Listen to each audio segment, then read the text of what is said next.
Ikhwani rahimakumullah, malam hari ini saya mau share ilmu hidup. Ilmu hidup itu banyak. Ini salah satu bagian yang penting dari ilmu hidup. Kalau antum paham, dan semoga saya juga diberi pemahaman, antum semua juga dikasih pemahaman.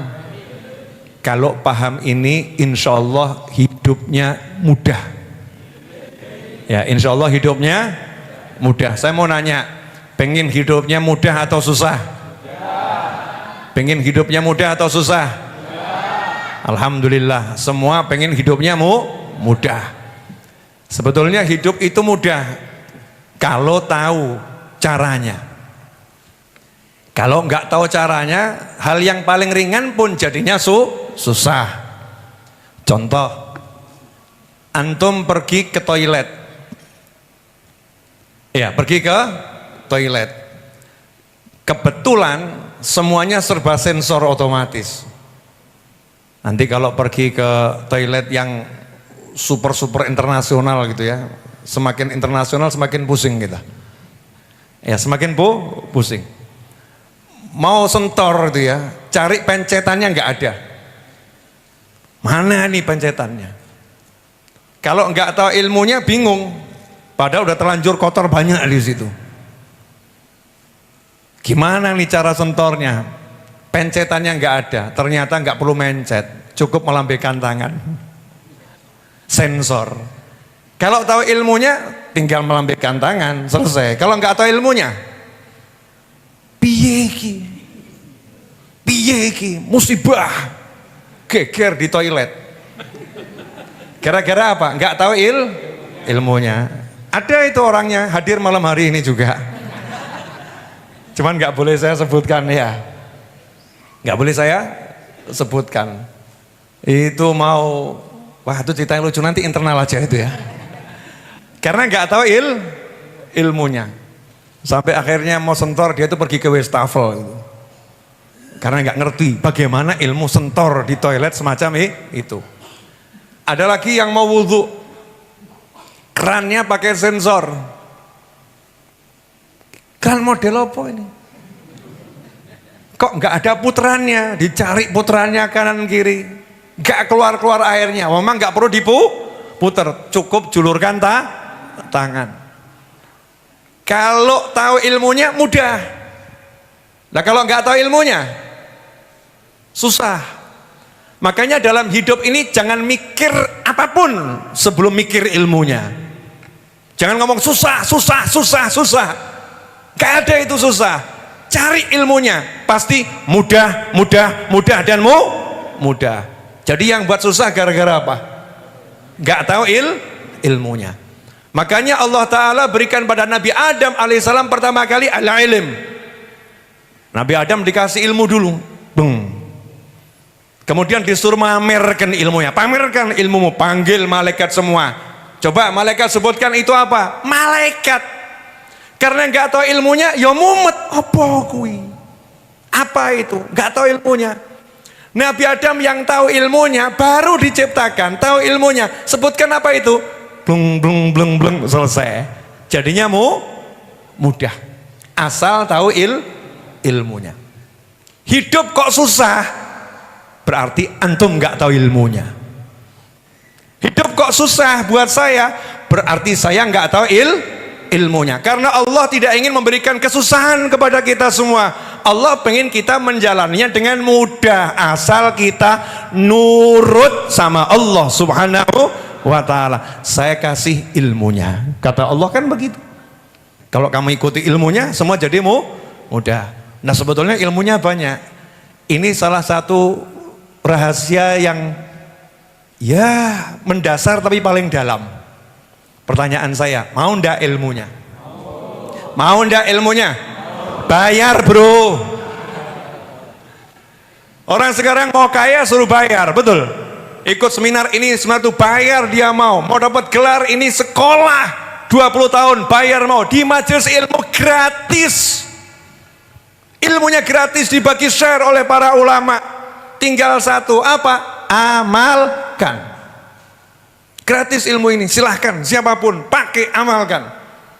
Tapi harus dipahami ilmunya. Nah, siap belajar, paham enggak ini? Penasaran? Penasaran? Alhamdulillah, berarti antum semua ahli ilmu. Ya, karena orang kalau penasaran sama ilmu berarti dia ahlinya, pengen tahu. Dalam kehidupan dan setelah kehidupan, di alam yang nyata maupun alam yang tidak kasat mata, hanya ada dua. Yang pertama adalah Tuhan yang menciptakan segala-galanya, dan Tuhan itu nggak ada yang lain, hanya satu, la ilaha illallah. Hanya ada satu Allah, nggak ada yang lain. Dahulu sampai kapanpun juga yang ada hanya Allah subhanahu wa ta'ala. Nggak ada Tuhan kecuali Allah subhanahu wa ta'ala. Yang bisa hanya Allah, yang menciptakan hanya Allah, yang kuasa hanya Allah. Nggak ada penguasa lain, nggak ada sesuatu yang bisa selain Allah subhanahu wa ta'ala. Yang kedua, yang diciptakan oleh Allah. Yang diciptakan sama Allah namanya apa? Ciptaan. Namanya ciptaan. Nah, ciptaan itu biasa dalam bahasa Arab, yang menciptakan disebut khaliq, yang diciptakan disebut makhluk. Jadi makhluk itu artinya ciptaan. Boleh saya ulangi? Ini penting soalnya, pelan-pelan ya. Di jagat raya ini, alam semesta, yang ada hanya dua poin. Yang pertama, poin pertama adalah Tuhan yang menciptakan. Siapa Tuhan? Allah, satu-satunya Tuhan. Yang kedua adalah ciptaannya Allah, namanya makhluk. Di antara ciptaannya Allah itu ada hewan, di antara ciptaannya Allah itu ada tumbuhan, di antara ciptaannya Allah itu ada udara, di antara ciptaannya Allah itu ada air. Semua ciptaannya Allah subhanahu wa ta'ala. Kesalahan fatal makhluk ketika dia mengandalkan makhluk dan dia melupakan khalik. Kesalahan fatal makhluk ciptaan adalah dia mengandalkan ciptaan dan melupakan yang menciptakan. Pertanyaan saya, apakah ciptaan itu punya kuasa? Tidak. Apakah ciptaan itu punya kekuatan? Tidak. Apakah ciptaan itu kuat? Tidak. Apakah ciptaan itu punya kemampuan? Tidak. Karena itu kata kunci la haula wala quwata illa billah. Tidak ada kekuatan, tidak ada kemampuan kecuali kalau diberi oleh Allah, kecuali kalau diizinkan oleh Allah. Jadi kalau Allah nggak kasih, nggak bisa kuat. Udah dikasih sama Allah, nggak diizinkan, nggak mungkin itu berfungsi. Semua kendali dalam kekuasaan Allah. Kesalahan fatal manusia dalam kehidupan adalah ketika dia berhubungan dengan makhluk, entah namanya pasar, entah namanya toko, entah namanya obat, entah namanya perawatan, entah namanya perencanaan, entah namanya strategi, entah namanya apapun, ciptaan, dan dia andalkan semua itu. Diandalkan semua itu. Lupa dia kalau yang namanya makhluk itu tadi gak bisa apa-apa kecuali kalau diizinkan oleh Allah. Kalau udah bener landasan berpikirnya seperti ini, berarti enaknya nomor satu kita hubungin siapa dulu? Yang menciptakan, yang punya kuasa, yang memiliki segala-galanya. Siapa itu? Allah. Kita ngomong sama Allah, ya Allah, saya pakai sarana itu, saya gunakan sarana itu, saya manfaatkan sarana itu. Izinkan dia bekerja untuk saya, izinkan dia bisa menghasilkan untuk saya. Izinnya dari kamu ya Allah. Kamu yang beri, kamu yang kuatkan, kamu yang wujudkan ya Allah. Tolong saya, selesai masalah. Tapi cek coba hidupmu. Ayo cek hidupmu. Ayo cek hidupmu. Apa yang kamu andalkan? Ting ting ting ting ting ting. Ayo coba, yang diandalkan apa? Halo, ini pada diam semua kenapa nih? Pertanyaan saya, kalau dirimu punya pekerjaan gajinya 100 juta, tenang nggak hatinya? Jujur, tenang enggak? Berarti yang kamu andalkan apa itu? Karena punya gaji 100 juta, tenang dong. Ketika kamu dipecat dari perusahaan, nggak punya apa-apa, tenang atau risau? Risau. Berarti yang kamu andalkan apa? Gaji lagi. Tapi kalau yang kamu andalkan adalah Allah, gajimu 100 juta nggak ngaruh. 100 juta nggak bisa diandalin. Kenapa? Nggak bisa diandalin, makhluk. Diambil sama Allah, selesai. Naudzubillah min dzalik. Saya olahraga tiap hari, saya melakukan perawatan tiap hari, saya melakukan tiap hari, diandalkan sama dia. Pasti saya begini, diandalkan, dia lupa Tuhannya. Dia lupa kalau yang namanya semua perawatan, semua pengobatan, semua perencanaan itu nggak akan bisa berpengaruh kalau nggak diizinkan oleh Allah Ta'ala. Sama Allah diizinnya dicabut, cabut. Hasil dari perawatan, klik. Mestinya jantungnya semakin bagus, tiba-tiba kena serangan jantung tingkat tinggi, masuk rumah sakit, besoknya mati. Wajahnya, Masya Allah, dengan obat yang paling mahal, dokter yang paling bagus. Teorinya harusnya wajahnya semakin cantik. Karena dia sombong tadi itu, dia mengandalkan perawatannya, mengandalkan dokternya. Gak salah dokternya, gak salah perawatannya. Yang salah siapa? Orang yang dirawat tadi. Karena dia mengandalkan itu, maka Allah katakan, dah, jadikan obatnya gak berfungsi. Semakin dioles semakin kasar. Semakin dioles semakin kasar. Semakin diminum obatnya semakin tampak tua. Kok begini, kenapa? Karena Allah ingin tunjukkan itu makhluk semua nggak bisa ngapa-ngapain, nggak bisa ngapain. Kalau sudah paham ini, jadinya adalah apa? Husnudzon, prasangka baik sama Allah. Karena kondisi apapun yang terjadi nggak ngaruh buat dia. Mau kondisinya mudah, mau kondisinya susah, aku nggak berhubungan sama kondisi. Hubunganku dengan Allah Subhanahu Wa Taala. Udah paham belum nih? Sebentar, pelan-pelan. Mundur dikit lagi, boleh? Bu, paham gak Bu? Jadi ibu jangan ngandalin suami ya. Masya Allah.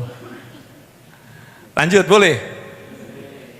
Ketika orang paham, makhluk ini gak bisa apa-apa, yang bisa hanya Allah, maka tugasnya selalu berpikir yang baik tentang Allah. Kondisinya apapun, sesulit apapun, sesusah apapun, dia mikirnya baik. Bisa nggak? Bisa nggak? Contoh, naik motor, bannya kempes di tengah hutan belantara, jam 1 malam, lampunya mati, nggak ada orang. Dah. Pertanyaan saya, bisa enggak berpikir yang baik? Waduh, ini nanti kalau ada yang repot. Oh, nanti kalau tiba-tiba ada orang naik motor bawa benda tajam, repot. Wah, sudah ini, nggak mungkin ada tukang tambal ban. Wah, sudah saya harus melek sampai subuh. Wah. Mikir yang bagus bisa nggak? Mungkin bisa, tapi susah. Kenapa jadi susah mikir yang bagus? Karena yang dilihat makhluk. Jam segini tukang tambal ban tutup. Jam segini tempat ini rawan kriminal. Jam segini nggak mungkin ada yang lewat di hutan belantara. Yang dilihat makhluk yang namanya tambal ban, makhluk yang namanya kriminal, makhluk yang namanya orang lewat. Dia lupa 24 jam penciptanya selalu nunggu dia bicara. Ud'uni astajib lakum. Call me. Call me, answer your call. Okay? Speak English very well. Don't worry to speak English. Even you cannot speak English. Because you have Allah. Your God will teach you in your heart. Don't worry, friend. Don't worry, my brother. Even I cannot speak English, but I want to practice my English right now. Okay? I will be fine. We have Allah. Only one in the universe will help you, Allah. Tak terus nawa, kamu nggak paham. Lah ya toh kalau saya teruskan kan nanti ya kamu yang nggak paham. Frekuensinya ya sama sebetulnya, channelnya yang beda. Boleh lanjut? Jadi ban bledos, ban kempes langsung ingetnya kan siapa tadi? Makhluk yang namanya mungkin kriminal, perampok, begal, mungkin yang namanya tukang tambal ban, mungkin orang lewat. Lupa kalau Allahnya itu selalu mengatakan ud'uni astajib lakum. Beda dengan orang-orang yang paham, begitu ban gembos langsung ya Allah ban bocor, tolong saya. Ya Allah ban bocor, tolong saya. Udah dia nggak ngira-ngira. Siapa tahu ada orang lewat, nggak ngira-ngira udah. Daripada pikirannya habis buat ngira-ngira kan capek itu nanti. Ngira-ngira ada orang lewat, ternyata nggak ada orang lewat. Ngira-ngira ada orang nolong, ternyata nggak ada orang nolong. Tapi dia yakin Allahumma. Jadi duduknya cuma sibuk Allahumma ban bocor. Please help me Allah. Udah dia nyantai. Mungkin dia mulai buka handphone, siapa tahu ada sinyal, mulai coba telepon teman ya kan, sambil ngobrol. Tumben jam 1 kamu kok telepon. Iya, lagi nongkrong. Di mana? Hutan belantara. Lu apa? Ban bocor. Coba share lokasi. Wah, share lokasi. Wah, kebetulan deket situ tuh itu ada paman saya. Udah, tenang kamu. Jemput sama pamannya, temennya. Udah motornya tinggal sini aja, matikan mesinnya. Udah tinggal rumah. Ternyata pamannya temennya sugepol. Tidur di sana. Terus besoknya gitu ya, Dik, ya kamu tak antarkan pulang. Motor saya gimana Pak? Sudah sampai rumah, tapi mohon maaf ya, motor itu saya kasihkan karyawan saya ganti motor yang terbaru. Masya Allah. Langsung dia guyung-guyut. Makasih Habib Novel. Memang betul kalau ngomong sama Allah itu paling enak, gak ruwet gitu kan ya, gak ruwet. Allah, apapun kondisimu, jangan pernah gentar, jangan pernah takut selama kamu minta tolong pada Allah dengan cara yang dibenarkan oleh Allah, diajarkan Nabi Muhammad SAW. Contoh, saya nggak mau panjang-panjang ini besok yang di samping kiri saya ini insya Allah akan menikah ini. Usah lihat wajahnya calon manten lo, gaya khusus-khusus mesem ngono lo ya. Oh calon manten khusus mesem gitu loh, guyung. Nah gitu kan ajib ya. Calon manten kok khusus pura-pura malu gitu. Iya Masya Allah. Gimana Is? Besok insya Allah. Sudah hafal belum jawabannya? Coba. Qabiltu tazwijaha wa nikahaha bil mahril madhkur. Tadi yang nikahin siapa? Ada jin kah di sini ya? Masya Allah. Wah, hafal ya, hafal lancar. Tapi jangan pede sama hafalannya, karena kemampuan menghafal adalah makhluk. Allah yang kasih, makanya minta tolong. Allahumma tolong besok lancar ya Allah gitu. Barokah ya Allah. Hatinya ditata gitu terus. Apapun urusannya ya, apapun urusannya. Satu kisah pendek akan saya sampaikan, ini kisah di Al-Quran dan semua udah paham ya, semua udah paham, tapi saya cuma mau buktikan sudut pandang cara berpikir positif tadi ya, sudut pandang cara berpikir positif, keadaannya sesulit apapun. Nabi Musa alaihissalam, kisah ini udah saya sampaikan entah ribuan kali atau belasan ribu kali. Nabi Musa alaihissalam berada di tepi laut yang ganas bersama Bani Israel yang diajak kabur sama Nabi Musa.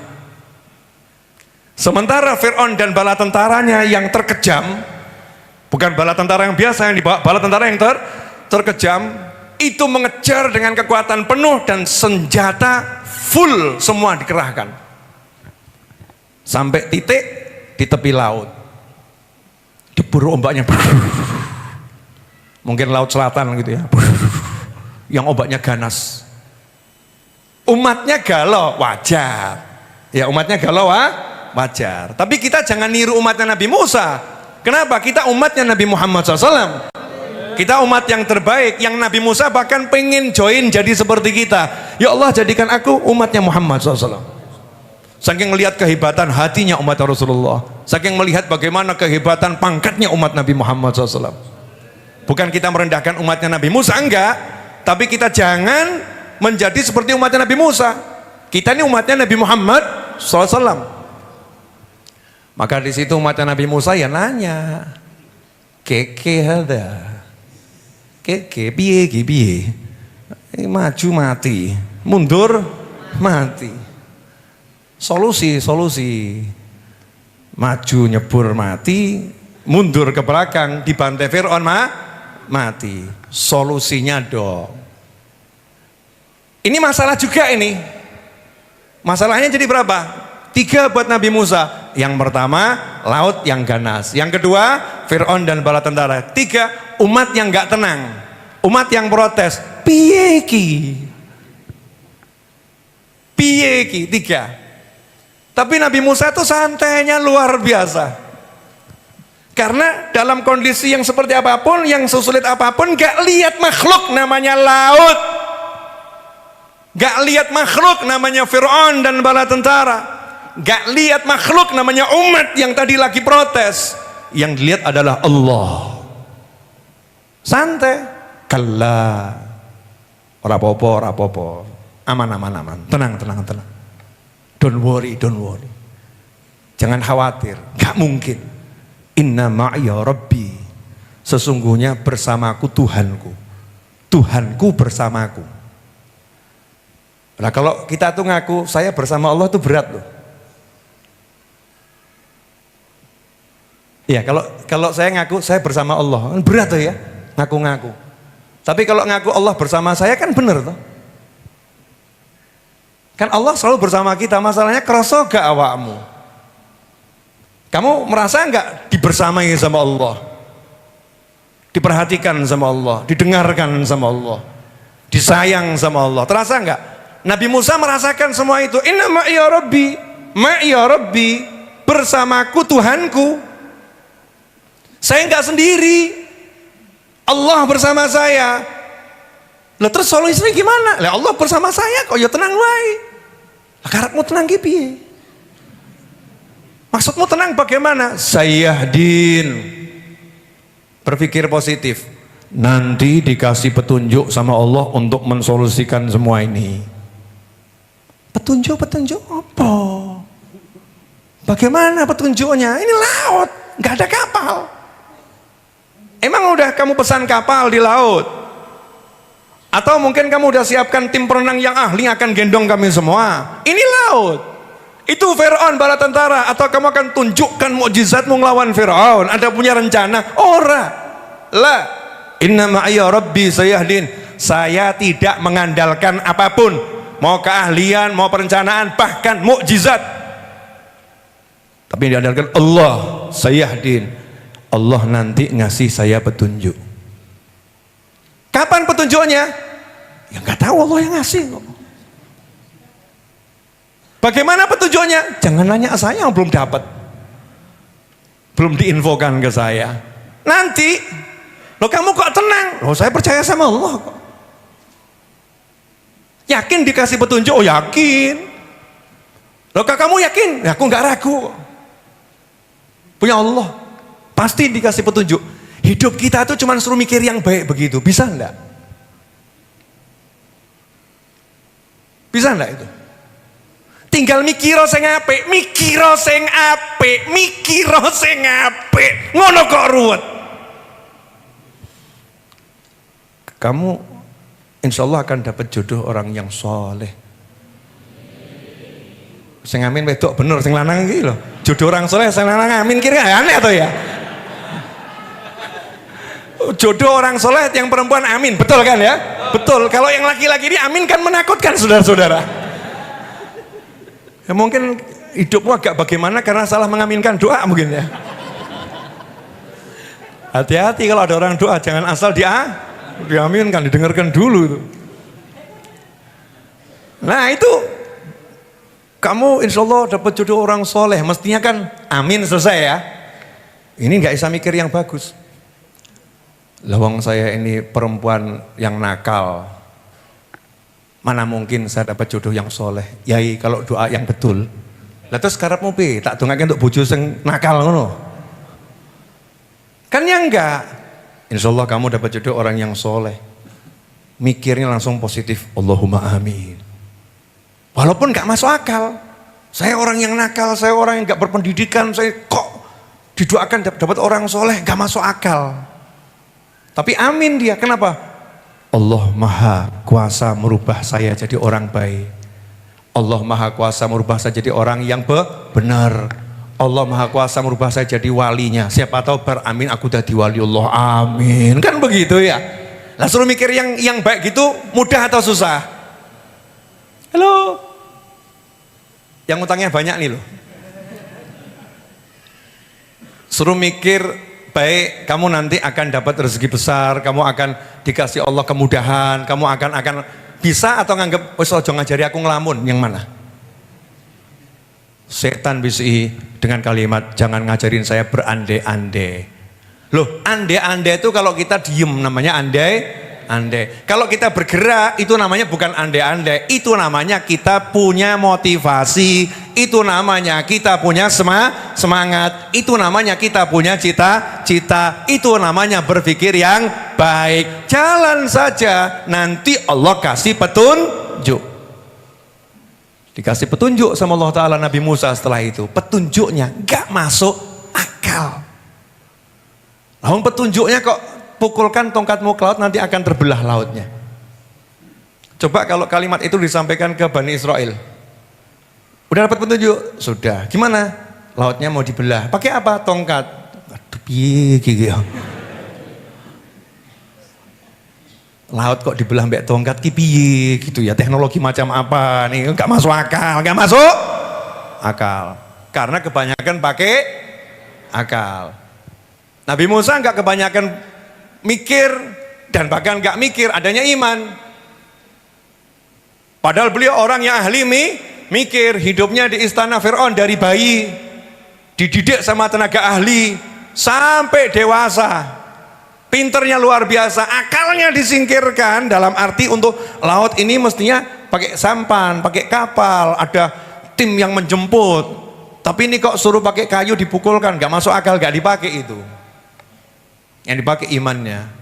Kok ilhamnya, kalau buat Nabi kan wahyu ya, wahyu. Suruh mukulkan, diikuti pukulkan tongkat ke laut, belum. Lautnya terbelah. Jadi dua, umatnya selamat, Nabi Musa selamat, Fir'aunnya mati sak bala tentaranya di situ. Ternyata mensolusikan Fir'aun, cukup tongkat dipukulkan ke laut. Kadang-kadang hidupmu tuh masalahnya luar biasa. Ternyata solusinya cuman sungkem sama ibu. Hidupmu ruwetnya luar biasa, ternyata solusinya itu ziarah ke makam ayahmu. Hidupmu itu masalahnya ruwetnya luar biasa, ternyata solusinya perbaiki sholat 5 waktu. Hidupmu ruwetnya luar biasa, ternyata solusinya kamu kurang sayang anakmu. Hidupmu ruwetnya luar biasa, ternyata solusinya kamu tundukkan hatimu pada suamimu. Hidupmu ruwetnya luar biasa, ternyata solusinya kamu hormati istrimu. Hidupmu ruwetnya luar biasa, ternyata solusinya kamu harus silaturahim kepada paman dan bibimu. Mikirnya ruwet, masa sih silaturahim sama paman bibi terus hutangku lunas gitu ya? Jangan mimpi beb.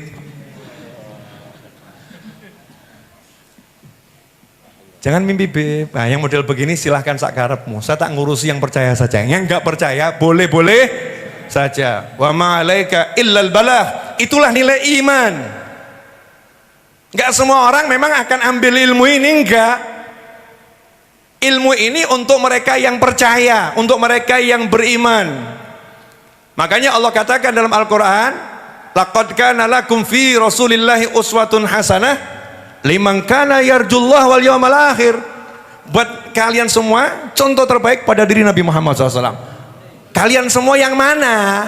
Liman kana yarjullah, buat orang-orang yang diharapkan Allah, yang percaya sama Allah, iman sama Allah, dan percaya sama hari akhir. Kalau orang yang nggak percaya ya gak iso, ditolak. Ini yang seperti ini ditolak. Nah, untuk antum saya yakin antum percaya sama Allah dan Nabi Muhammad SAW. Jadi jangan ruwet hidup mudah saja. Ada masalah apapun punya Allah, tinggal kita rajin minta tolong sama Allah, perbaiki hubungan kita dengan Allah. Jazakumullah khairan, mudah-mudahan berkah dan manfaat.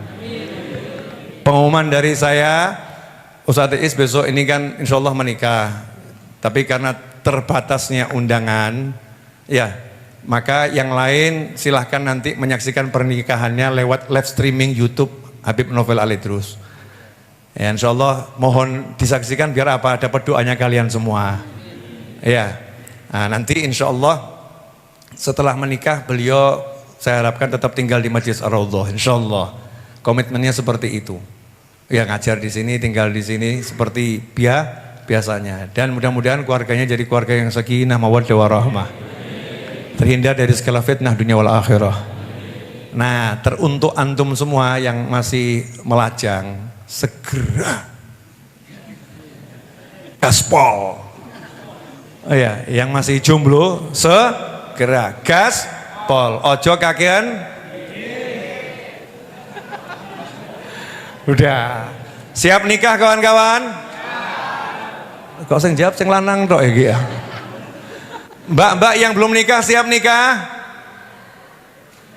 Lah, sekarang nih kadang disuruh nikah jawabannya nanti nunggu saya kerja dulu. Ya setelah kerja nunggu nanti gajinya besar dulu. Setelah gajinya besar nanti nunggu punya rumah dulu. Akhirnya setelah itu mati dulu.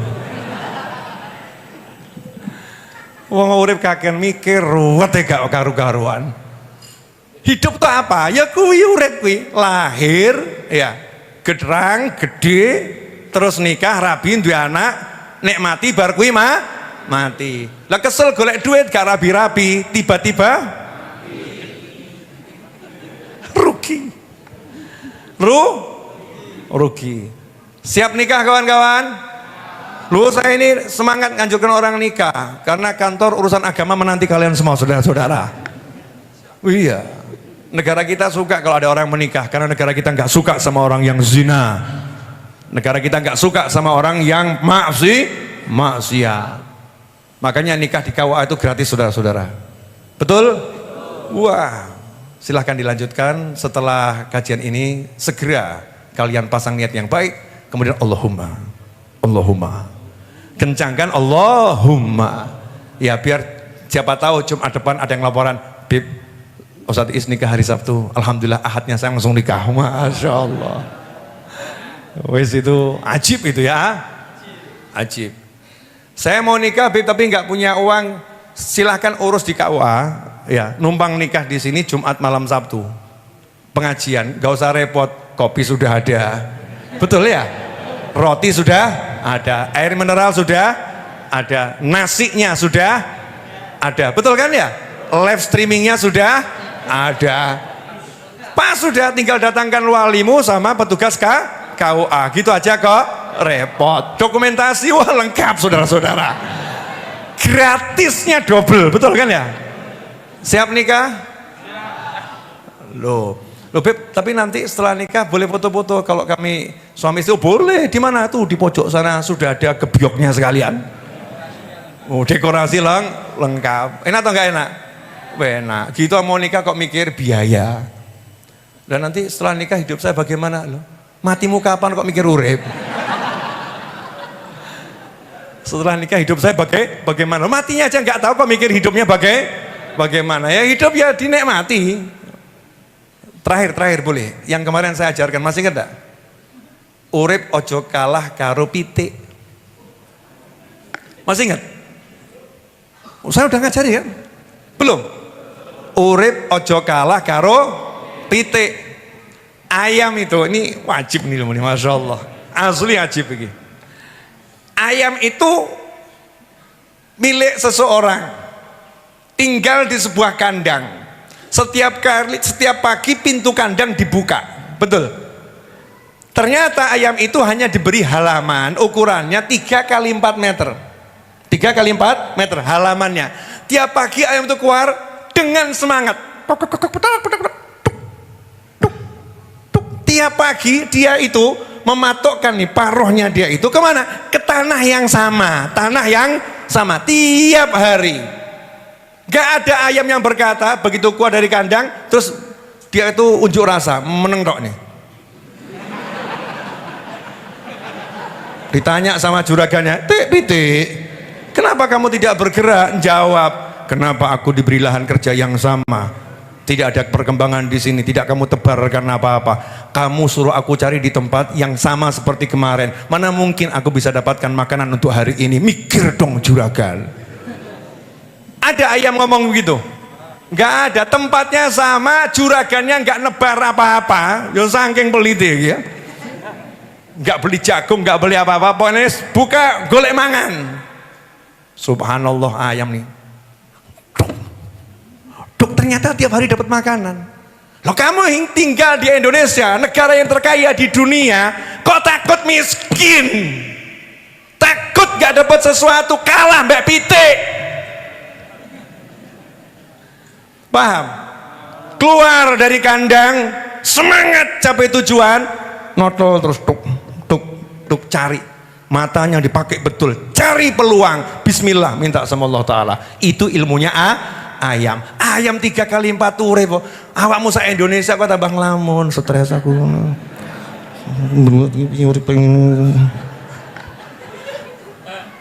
Ada ndak yang model begitu? Akeh tunggal banyak. Clear? Nah, Majelis Ar-Raudhah ini cuma mau ngajari yang begini. Saya nggak mau ngajari yang model-model begitu. Pokoknya ngaji di sini satu kalimat ila yaumil qiyamah, senengno atimu, selesai. Ya, mau nanti hadisnya apapun kita akan arahkan senengno atimu. Pokoknya biar hati kita seneng, hidup enak. Tak kandani, bariki mati awakmu, tak jamin. Tak jamin sebentar lagi kamu mati. Ya, mungkin ada 20 tahun lagi, ada yang 40 tahun lagi, ada yang 50 tahun lagi, pasti mati. Makanya hidup jangan dibuat ruwet, yang asik-asik saja. Ya, karena kita yang asik-asik saja, 11:09 saudara-saudara. Saatnya kita menyantap hidangan yang ada, mudah-mudahan barokah manfaat. Teruntuk semua sahabat dimanapun antum berada, saya umumkan bahwasanya nomor resmi saya adalah 0812280609116 seperti tampak di layar monitor. Catat nomor itu dan kirim pesan kepada saya dengan sebutkan nama, insya Allah akan saya buka dan saya save. Kemudian nomor admin Majelis Ar-Raudhah itu ada 3 nomor. Nomor admin Majelis Ar-Raudhah ada 3 nomor. 3 nomor itu yang akan saya gunakan untuk broadcast ya. Nomor admin Majelis Ar-Raudhah dengan centang hijau. Saya udah share nomor itu broadcast ke berbagai grup ya, mudah-mudahan nanti sampai pada antum semua. Nah, insya Allah saya akan lewat nomor itu membagikan informasi-informasi terkait majelis dan kebaikan-kebaikan yang bisa dibagikan. Mudah-mudahan berkah dan manfaat. Gak usah telepon-telepon, itu nomor saya saudara-saudara. Karena kalau telepon gak akan keangkat. Cukup kirim pesan WhatsApp, justru nanti insya Allah akan terbaca dan mudah-mudahan saya diberi kekuatan dan kesempatan untuk menjawab semuanya. Amin. Tapi jangan kirim pesan dengan kalimat Habib, I love you. Jangan begitu. Kenapa? Susah menjawabnya. Ya, menjawabnya susah. Kalau laki-laki saya jawab I love you tuh ternyata wedok, repot kan? Masalah namanya betul Anton. Namanya Anton, ternyata nama samaran, rampung diganti. Nih aku dapat ucapan cinta dari Habib Novel. Jadi ngomongnya yang nyantai-nyantai saja. Pertanyaan-pertanyaan yang sederhana, banyak pertanyaan masuk ya, dan saya dapat ilmu banyak dari berbagai macam pertanyaan. Dan rata-rata ini problemnya teman-teman kita di dunia ini ya, di dunia ini problemnya cuma satu hal, tidak tahu ilmu hidup. Jadi hidup yang sederhana tadi itu nggak tahu ilmunya, sehingga beruat nggak tahu harus ngapain, harus ngapa itu nggak ngerti. Setelah dikasih saran, dijalankan betul, ya ternyata masalahnya selesai. Tapi ya dijalankan. Kalau cuma dilamunkan ya nggak selesai. Ya tapi ya wallahu a'lam, la haula wala quwata illa billah. Saya ucapkan terima kasih dan mari kita baca Al-Fatihah satu kali dengan niat semoga Ustadz Muhammad Anis yang kami juluki dengan Ustadz Iis diberi kekuatan oleh Allah Ta'ala dan besok acara akad nikahnya dilangsungkan dengan mudah dan indah tanpa masalah dunia akhirah, dijadikan rumah tangganya sakinah mawaddah warahmah, diberi keturunan yang soleh solihah banyaknya luar biasa ila yaumil qiyamah, bisa menyenangkan hati Nabi Muhammad SAW, dan diberi rezeki yang berkah berlimpah dari segala arah tanpa susah payah, rezeki yang mengantarkan pada surganya Allah Ta'ala, dan dijadikan anak yang bisa menyenangkan orang tuanya dan mertuanya dunia akhirah. Ala hadini wa ala kunyatin salihah jami'an nafi'ah wa ala man hibuna ali wa ila hadratin Nabi SAW. Al-Fatihah.